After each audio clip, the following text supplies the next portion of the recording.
திருச்சபையில தேர்தல் எல்லாம் நடந்து முடிஞ்சிட்டு, தேர்தல் முடிவும் வந்துட்டு. உங்க எல்லாத்துக்கும் ஆச்சரியமா இருக்குமே, இவர் நல்லவராச்சே, இவர் எப்படி தோத்தாருன்னு நினைப்பீங்களே. அது சரி, இவர் எப்படி ஜெயிச்சாருன்னு நினைப்பீங்களே.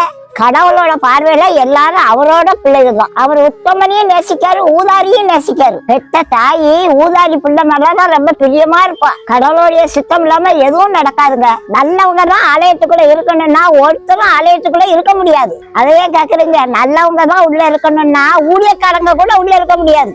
அப்பதான் ஆண்டவர் மட்டும்தான் தனியா உட்கார்ந்து இருக்கணும். ஐயா, இது கடைசி காலம் ஐயா.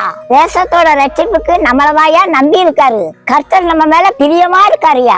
எல்லா பகையும் கசப்பையும் விட்டு ஒழிச்சிட்டு ஒற்றுமையா இருங்க ஐயா. எல்லாரும் சேர்ந்து தேவராஜ்யத்தை கட்டுங்க ஐயா. எல்லாரும் ஒற்றுமையா சமாதானமா இருங்க ஐயா. நீங்க ஒருத்தருக்கு ஒருத்தர் அன்பா இருந்தா போதுயா. இவங்கதான் ஏசப்பா பிள்ளைங்கன்னு ஊர் உலகம் சொல்லுயா. நான் கிறிஸ்தவம்னு சொல்ல வேண்டிய அவசியம் இல்லையா, அது ஊர் உலகத்துக்கே தெரியும். ஒருத்தருக்கு ஒருத்தர் கோல் சொல்லி பகைய வளர்க்காதீங்க ஐயா.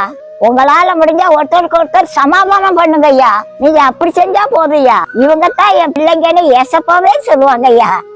கனங்கொள் மகிமையின் கர்த்தாவே, காத்திர நேத்திர பத்தாவே, நரர் காண வந்தாரே, பரநரர் காண வந்தாரே, கருணாகர தேவா,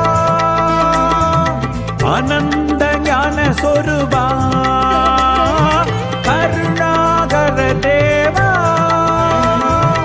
அனந்த ஞான சொரூபா.